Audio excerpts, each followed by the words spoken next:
Buenas tardes a todos y a todas. Me llamo Guadalupe Marín Calderón, soy doctora en Ciencias Biológicas por la Universidad de Granada.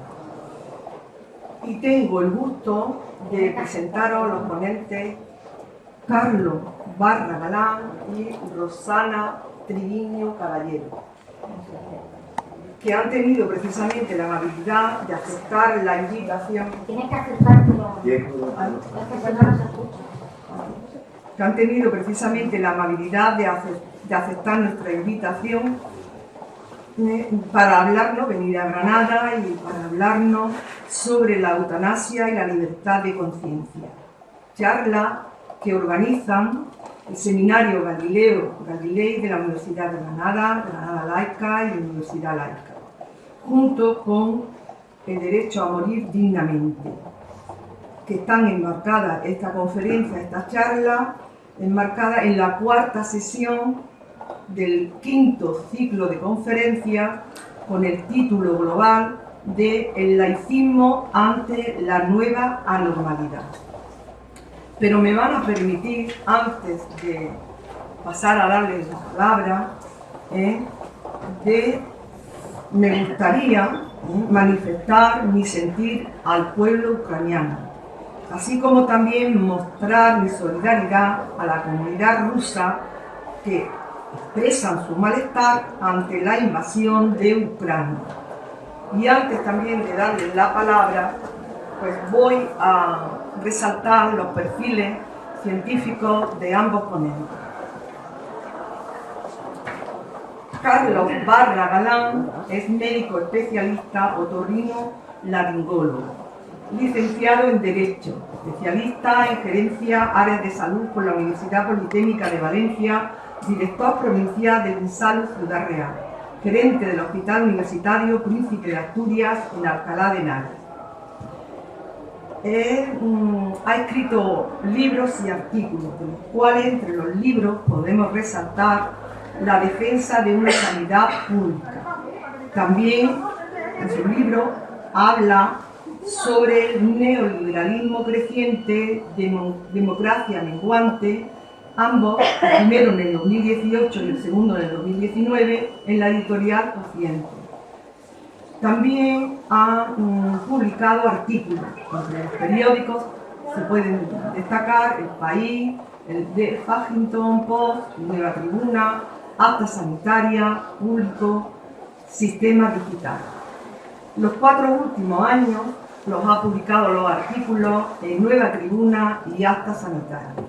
En cuanto a Rosana Triviño Caballero, ha sido investigadora predoctoral por la Junta para la Ampliación de Estudios en el Instituto del CSIC. También es doctora en Filosofía Moral, Convención Internacional por la Universidad de Salamanca.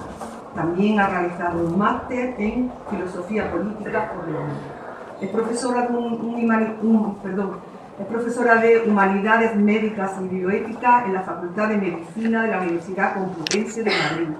En cuanto a sus líneas de investigación, sobresalen las relacionadas en el ámbito de los conflictos de conciencia, precisamente en el ámbito clínico.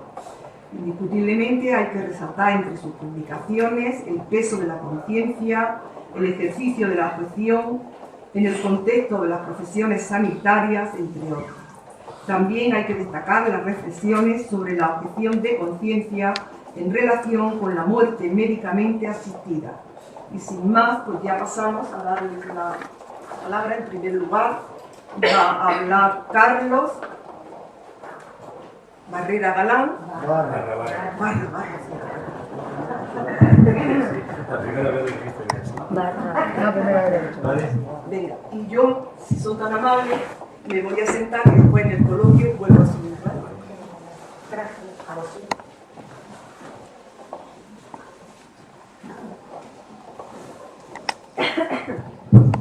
Bueno, buenas tardes a todos, ¿me oís bien? Sí. Primero, dar las gracias por estar aquí un día como hoy y a los organizadores por descontado por invitarme, ¿no? Es la primera vez que voy a hablar en Granada, he venido más veces, pero la primera vez lo voy a hacer con una ley que regula la ayuda para morir, la ley de eutanasia, ya en vigor y en el boletín oficial del Estado de este país. Por tanto, es la primera vez que voy a hablar de eutanasia, siendo este ya un derecho reconocido en el ordenamiento jurídico de este país. Y creo oportuno hacer una breve reseña histórica, ¿no? Porque no ha sido fruto de la casualidad que se haya aprobado esta ley. Ha sido fruto de años y años de esfuerzos de mucha gente para conseguir que los ciudadanos tuvieran derecho, que se respetaran sus valores en el proceso de morir y que hubiera una ley de eutanasia. Y quiero recordar aquí fundamentalmente a dos personas. A Ramón Sampedro, que fue la persona que inició esa petición clara que conmovió a todos, y a Luis Montes, a mi amigo Luis Montes, que con su caso del Hospital Severo Ochoa dio una relevancia a la lucha por conseguir una muerte digna en este país que no había tenido nunca y que incluso trascendió nuestras fronteras. Y yo que sigo siendo, porque no lo considero que se haya ido, íntimo amigo de él y que he recorrido junto con él prácticamente la mitad de España pidiendo el derecho a morir con dignidad y por tanto una ley de eutanasia, hoy me siento muy a gusto aquí en Granada pudiendo hablar de esa ley. Es verdad que el título de la conferencia dice eutanasia y libertad de conciencia, por lo tanto no nos engañemos. En el coloquio o incluso ahora vamos a hablar de objeción de conciencia. Pero a mí me gustaría un poco dar alguna pincelada de la ley y ya muy breves, porque yo ya sé que estáis interesados, lo habréis leído en el Boletín Oficial del Estado, pero conviene un poco quizá explicar cómo ha sido su elaboración, qué dificultades ha tenido y por qué la ley está como está y está así en nuestro ordenamiento jurídico. Tuve la gran suerte de que se me invitó por parte de un grupo político, el Grupo Socialista, para participar en el articulado y en el desarrollo de ese articulado y, por tanto, tuve la suerte de tener reuniones con el Grupo Socialista y también con otros grupos políticos, por ejemplo, Unidas Podemos y algunos más. Por tanto, algo sé de cómo se gestó la ley, algo sé de cómo hay que cambiar cosas porque no encajan en lo que el ordenamiento jurídico permite y algo sé, por tanto, para poder decir que creo, en mi opinión, que tenemos un texto legislativo que es plenamente garantista, me atrevo a decir que plenamente constitucional, a pesar de que haya dos recursos de constitucional producidos, o sea, expuestos por Partido Popular y Vox, sinceramente creo que no van a tener éxito. La ley es constitucional y además de eso es una ley tremendamente garantista. Por lo tanto, va a haber muy pocos recovecos para que desde el punto de vista legal no se permita que quien pida ayuda para morir y que encaje en los supuestos que la ley dice no lo pueda conseguir. Si hay dificultades será porque las administraciones públicas no hagan su labor, que es exigir el cumplimiento de la ley, y porque algunos profesionales tampoco hagan su labor, que es hacer que la ley se cumpla. Pero en principio la ley es garantista, es plenamente constitucional, tiene garantía de verificar que todo el proceso está bien hecho y por tanto creo que va a ser una ley que va a dar en este país, ya lo ha dado con su publicación, un impulso muy importante para aumentar derechos y libertades. Que se trata de eso.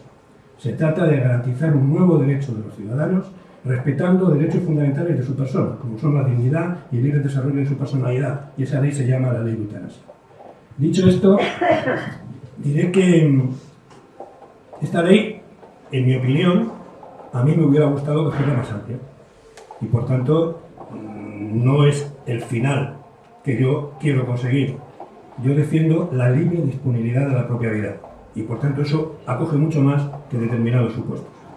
Pero es verdad que la sociedad española había establecido ya unos consensos a través de montones de encuestas que se habían hecho y lo que podemos garantizar es que los dos supuestos que la ley contempla son los que generan mayor consenso en la sociedad de este país. Y como no podemos olvidar, porque no conviene hacerlo, que estamos hablando de un tema muy controvertido, un tema que toca cosas muy sensibles, pues eso para que salga bien tiene que generar mucho consenso. Si no, por querer avanzar más, avanzamos menos. La ley, por tanto, coge dos supuestos que son además, en mi experiencia, primero como médico profesional, luego después, durante muchos años en mi estancia como miembro de DMD y durante un tiempo miembro de su junta directiva, recoge el 90 y tantos % de los casos que en este país han tenido gran eco mediático pidiendo ayuda para morir. Por tanto, recogen todos los casos de procesos de enfermedades incurables, fundamentalmente los cuadros oncológicos, y todos los cuadros invalidantes crónicos, que serían todas las neurodegenerativas, que así han sido además los casos que han salido a la prensa y que han generado una consternación social, viendo a personas como José Antonio Barragán, como Pedro, que tuvieron que salir para grabar un vídeo y decir que no les dábamos ayuda para morir. Yo espero y deseo que el debate para el desarrollo de la ley y por tanto para que no solamente entre en vigor en el Boletín Oficial del Estado, sino que entre en vigor en cada comunidad autónoma para la gente que lo pide, sea un debate sosegado, que huya de los maximalismos, que sea sobre todo sincero y que por tanto no encubra planteamientos en contra de la ley, cosas que no se dicen. Que no pueda ser que alguien quiera vulnerar o impedir que se desarrolle la ley no diciendo las razones verdaderas, y sino excusándose en otras cosas. Yo lo espero y creo que la sociedad española tiene capacidad para poder hacer ese debate sosegado. Creo que no ha habido un buen comienzo, porque ha habido administraciones públicas en diferentes comunidades autónomas que han retrasado cosas que ya la ley mandataba, y por ejemplo ha habido en varias comunidades autónomas retraso en la formación de las comisiones de garantía y evaluación, cuando el texto de la ley es meridianamente claro, entra en vigor en marzo y el 30 de junio, 3 meses después, tenían que estar formadas. La ley entraba en vigor el 30 de junio, se publica el 30 de marzo, pero la ley decía que desde el día 30 de marzo al 30 de junio se tenía que formar las comisiones en cada una de las comunidades autónomas. Ha habido comunidades autónomas que no las han formado a tiempo, que las han formado tarde, y eso, en mi opinión, cuanto menos es una negligencia en el ejercicio de la labor administrativa que tienen que hacer. Cuanto menos una negligencia, no quiero suponer, porque no tengo pruebas que haya habido una mala intención, pero por lo menos una negligencia.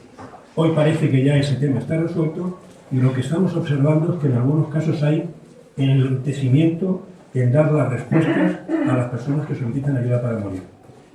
Y tenemos que tener en cuenta que hablamos de enfermedades y de personas que están sufriendo mucho cuando piden eso y que por tanto no podemos demorarlo más, que ya lo hace la ley, que tiene que cumplir con unos plazos que en mi opinión son bastante razonables para garantizar que todo el proceso se hace correctamente y que nadie puede decir que ha faltado un dato y que por tanto ha habido una irregularidad.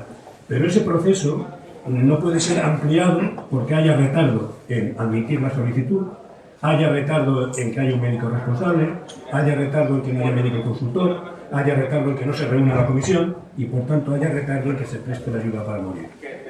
Será una labor de todos los ciudadanos que creemos en eso que tantas veces hablamos, que creemos en la Constitución, decir que nuestra Constitución recoge en el preámbulo que se quiere consolidar en España un Estado de Derecho donde la voluntad popular expresada en las leyes tiene que ser garantizada. Y por tanto tenemos una ley y todo el mundo tiene que respetar la ley. Y mucho más que los ciudadanos normales, las administraciones públicas, porque son los que tienen que dar ejemplo. Por tanto, será bueno que esos errores que han tenido por negligencia, dejadez o falta de formación, por decirlo suavemente, se vayan corrigiendo en los pasos a seguir dados adelante. Habrá un debate, que será un debate amplio y un debate controvertido, que es el debate de la objeción de conciencia, no tanto libertad de conciencia, sino objeción de conciencia, que es otra cosa. Ese debate, según he hablado con mi compañera ponente, ya tiene una tesis doctoral sobre ello, seguro que va a hablar mucho, pero es un debate muy controvertido y que conviene desde el punto de vista del derecho y desde el punto de vista jurídico clarificar. Porque también hay una cosa que debe estar clara en un Estado de Derecho. Los derechos que alguien tenga en una ley tienen que ser garantizados. No pueden ser evitados porque haya posiciones que sean contrarias a que se puedan ejercer. Tenemos en este país una experiencia bastante negativa, que se llama la aplicación por las administraciones públicas de la ley del aborto, no nos engañemos. Eso no puede volver a suceder ahora. No puede volver a suceder que las personas que piden ayuda para morir, que están contemplados sus supuestos en la ley, y por tanto en una ley que además tiene carácter orgánico, porque ha modificado incluso el Código Penal, no sean satisfechas sus pretensiones porque son de derecho. Y por tanto, los ciudadanos tenemos que estar atentos a ello para denunciarlo. Y las administraciones públicas tienen que tener la obligación, y la tienen, y el deber también de hacerlo cumplir. Eso es lo que yo quería explicar en esta entrada, porque yo creo que lo importante es que se abra el debate, Después yo manifestaré mi opinión de lo que yo pienso de la objeción de conciencia, manifestaré mi opinión que es compartida por otros muchos juristas con mucha mayor experiencia que yo, catedrático de Derecho Penal, catedrático de Derecho Internacional, de cómo yo entiendo esa objeción de conciencia, y también plantearé mi opinión de qué entiendo no es una objeción de conciencia, sino otra cosa que se llamaría una objeción de ley, intentar impedir que la ley se cumpla. Por tanto, esa es la entrada que yo quería hacer. Me siento muy a gusto de estar aquí. Siempre me ha gustado estar en la universidad, incluso estuve 2 veces en la carrera y me siento muy a gusto de estar con vosotros, y lo que sí que estoy dispuesto después, cuando mi compañera termine su exposición, estar abierto, como ella también, a cualquier cosa de pregunta que me podéis hacer. Muchísimas gracias.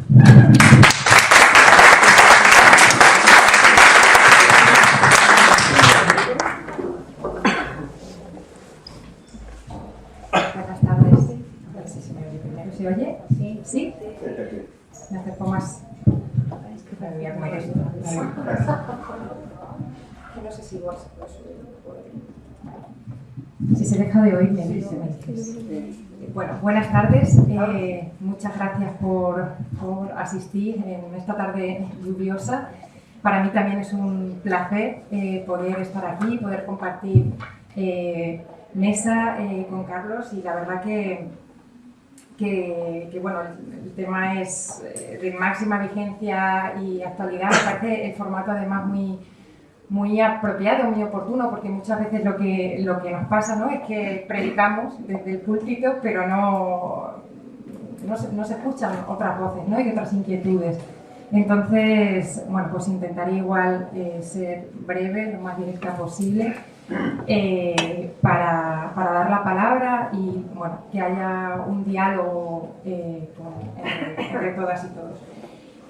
Carlos estaba diciendo antes que, bueno, que aunque ahí ponía eutanasia y objeción, y libertad de conciencia, en realidad de lo que estábamos hablando de objeción de conciencia, ¿no? Es como de aquello de ¿por qué lo llaman amor cuando quieren decir sexo?, ¿no? Es decir, ¿por qué ponemos libertad de conciencia? Bueno, yo creo que sí que tiene bastante sentido también poner la libertad de conciencia, porque la libertad de conciencia es uno de los principios básicos, de los principios constitucionales en los que se fundamenta precisamente esta ley orgánica, ¿vale? O sea, tenemos la dignidad de la persona, todos principios constitucionales de esa gran constitución a la que todo el mundo apela, y pues tenemos la dignidad de la persona, tenemos el valor de la libertad en general, ¿no?, y el derecho a la libertad de conciencia.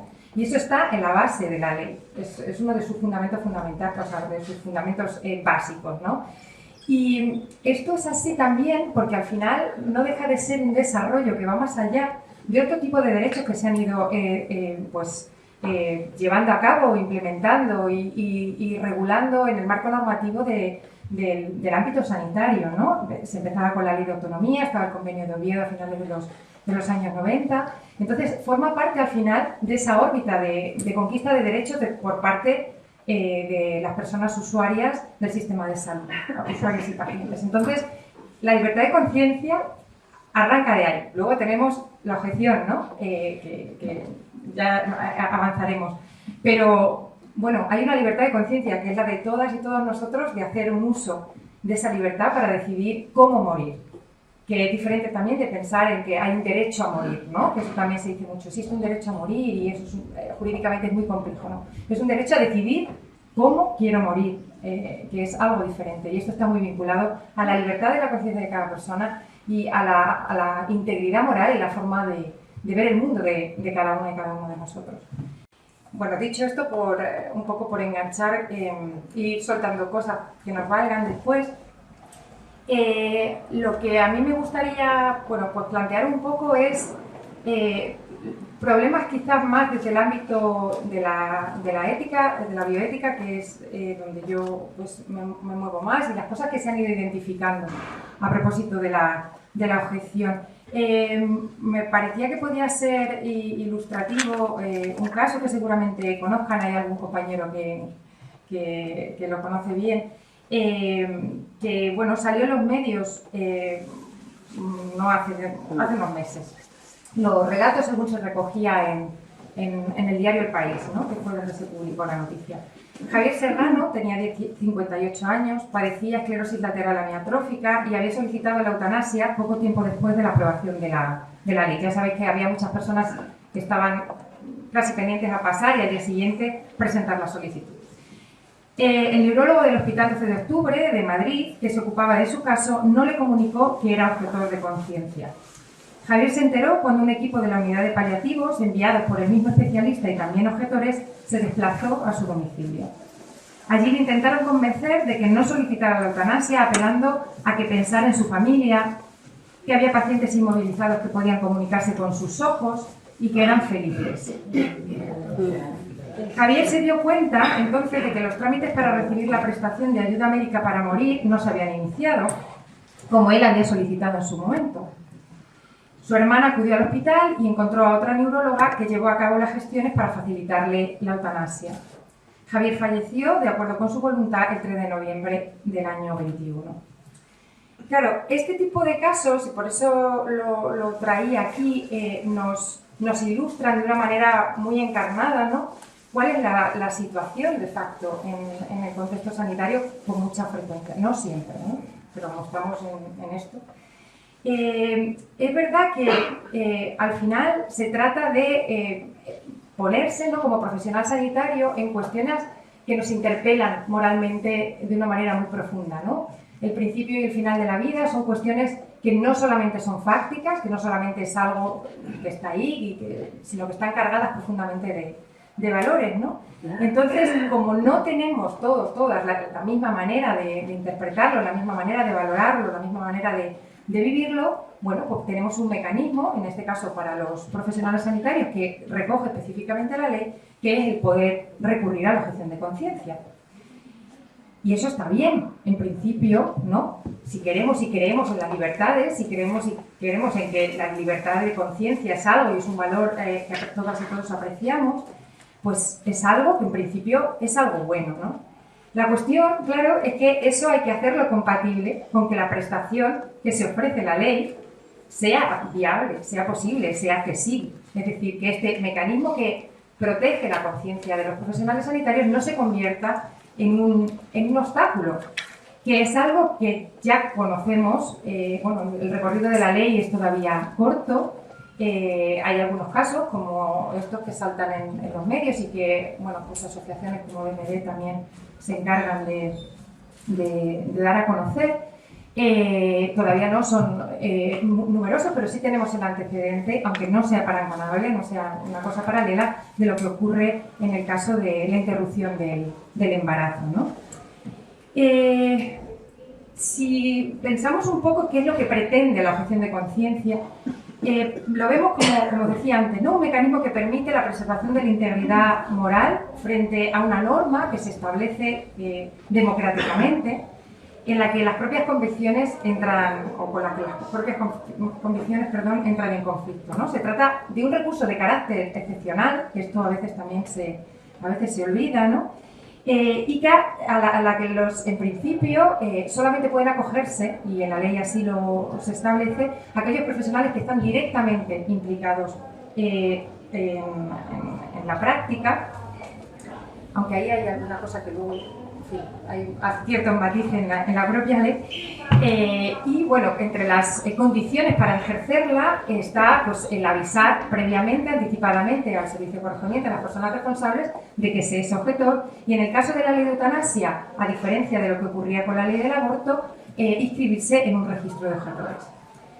Hay que tener en cuenta que ninguna de estas dos condiciones son obligatorias y necesarias para ejercer la objeción de conciencia. Es una manera de recomendar para poder planificar los servicios, es decir, que haya una declaración anticipada, que haya una inscripción anticipada para saber un poco cómo está el panorama y poder garantizar la prestación, ¿no?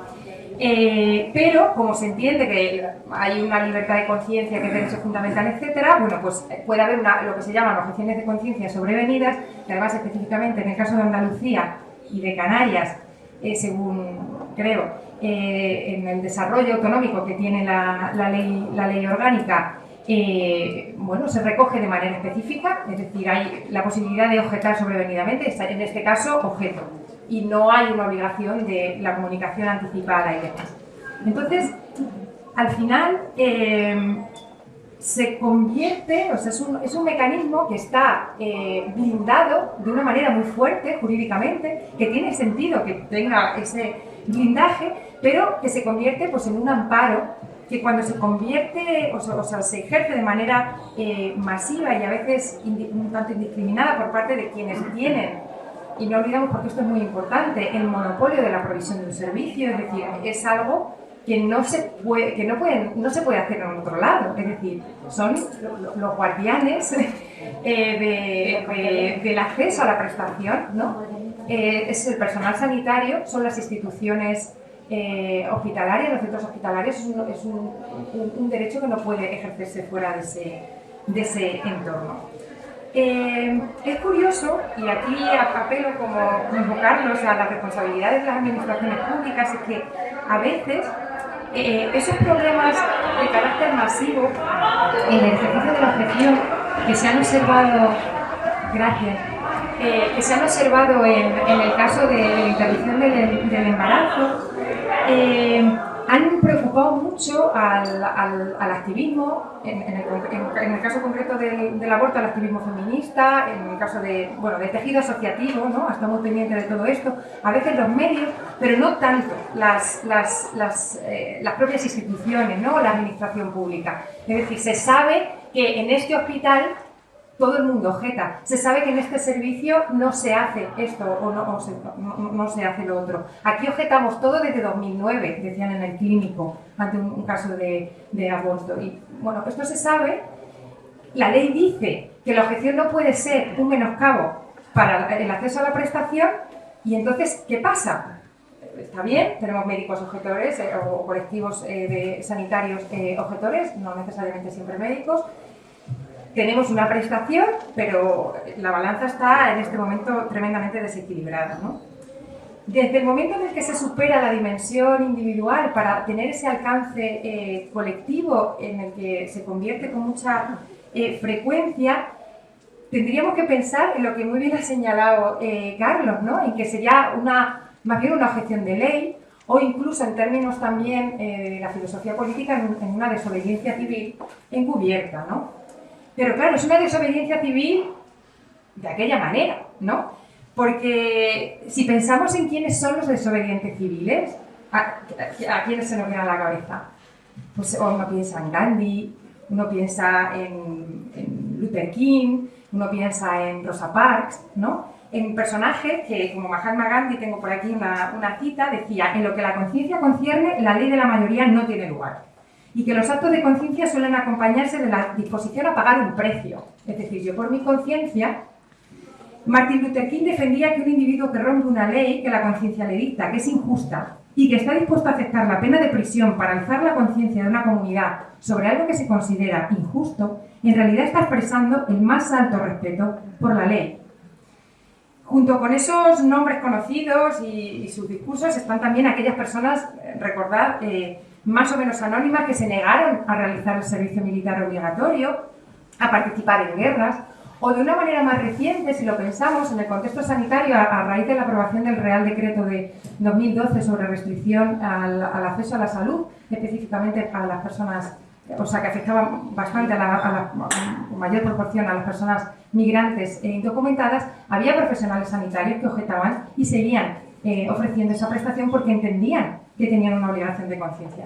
Claro, todo esto, a diferencia del escenario de lo que le ocurría a Javier Serrano, ¿no? El protagonista del relato chiquito del principio,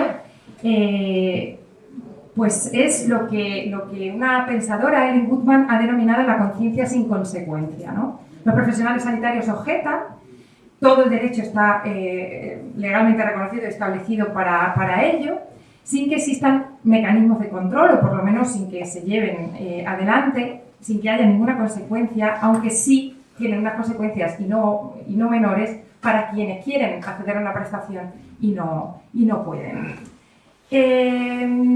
Claro, si se hace de manera generalizada, además, desde el punto de vista práctico hay una serie de problemas. Hay desigualdades territoriales, es decir, si en una determinada provincia o una determinada comunidad autónoma no hay posibilidades porque todo el mundo en un servicio objeta, lo que ocurre es que las personas se tienen que desplazar a otro lugar. Se estigmatiza la práctica, es algo que se ve mal, es un derecho que no es derecho, de los derechos nos alegramos, ¿no? Normalmente en las democracias.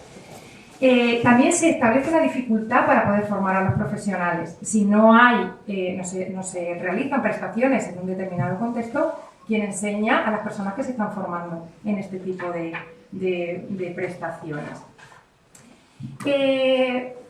Otra de las cosas que me gustaría señalar es que a veces, y esto es específicamente importante o interesante en el caso, y también creo que está presente en la noticia de Javier Serrano, y que se ha visto muchas veces desde el ámbito de la bioética, es que se plantea también una duda sobre la capacidad de las personas cuando están decidiendo sobre su propia vida y sobre lo que quieren hacer, ¿no? Se recupera una idea que está muy arraigada, ¿no? De la idea de que una persona enferma, que tiene una enfermedad o que tiene algún tipo de problema, moralmente también está flojo, no lo tiene del todo claro, porque ahí se ve muy bien aquí la insistencia de, bueno, estará deprimido, no es muy frecuente esto, claro, con una enfermedad tan larga como no, va a estar deprimido, si está deprimido entonces no tiene capacidad, si no tiene capacidad, nosotros decidimos por vosotros. Entonces, esa falta como de reconocimiento de la autoridad de las personas que se encuentran en esa, y de la autonomía de las personas que se encuentran en esa situación es bueno, cuestionable cuanto menos, ¿no? No sé si debería alargarme mucho más. Sí que querría sí señalar que al final de lo que se trataría o de lo que resulta importante para que esto funcione, y recojo un poco también lo que decía Carlos, es que los mecanismos de las administraciones públicas funcionen, de que los profesionales sanitarios por su parte ejerzan la objeción con responsabilidad, a sabiendas de las implicaciones, de las consecuencias que tienen para otras personas. ¿Y por qué digo esto? Por la cuestión de la responsabilidad, porque existen sospechas bastante fundadas de que en ocasiones ni siquiera los motivos son estrictamente de conciencia. Y eso es un problema y es algo sobre lo que tenemos que pensar, y estaría bien que habláramos de ello en el debate, ¿no? La idea de que, claro, en un grupo en el que si hay una persona que tiene una jerarquía mayor que está objetando, y el resto de personas, bien por una situación contractual precaria, bien por temor a represalias, bien por la presión del grupo, decir que se hace coloca en una situación complicada que incluso nos podemos plantear si es éticamente exigible. Sería deseable, pero no sé si éticamente exigible. Pasa también, y hay que entender, digo todo esto porque son como un poco las preocupaciones también de los profesionales, yo creo, ¿no? Pasa también que hay profesionales sanitarios que estarían dispuestos, pero no quieren convertirse en el de la eutanasia, y dedicar gran parte de su labor a eso, o ser señalado y estigmatizado por esto, ¿no? Bueno, creo que es importantísimo, ¿no?, sopesar que es importante el tener... Hay una cosa que no quiero que se me olvide porque esto también es importante, como información también. El hecho de que no solamente estamos hablando de la necesidad de que sea individual, sea responsable, etcétera, sino que tampoco desde el punto de vista institucional, y esto es un caballo de batalla importante, y hay informes al respecto emitidos en concreto por el Comité de Bioética de España, a propósito de si hay entidades con ideario propio, en el caso español normalmente pues religioso, de carácter católico. Creo que además en este foro esto puede ser también de interés para discutir, que puedan objetar institucionalmente. Esto no se puede hacer, la ley no lo contempla, y aunque esos centros tengan ese ideario, la ley protege a todos los ciudadanos. Es una prestación que se tiene que dar independientemente de que el centro sea público, privado o concertado. Y esto aquí en concreto sí que tengo conocimiento que puede ser especialmente complicado cuando hay centros de concierto para situaciones de personas crónicas que están ingresadas ahí, que podrían estar en un momento para solicitar su final. Son ahí como un montón de ideas, espero haber sido lo suficientemente sistemática, pero la idea es ver que frente a la vulneración o la posibilidad de vulnerar la conciencia de los profesionales, hay que ver también lo que hay al otro lado, ¿no? Al otro lado del pijama, de la bata blanca, porque lo que hay al otro lado es un daño relevante tanto desde el punto de vista físico, del sufrimiento, como moral y vital. Y yo creo que lo dejo aquí, ¿no? Y abrimos el debate. Gracias.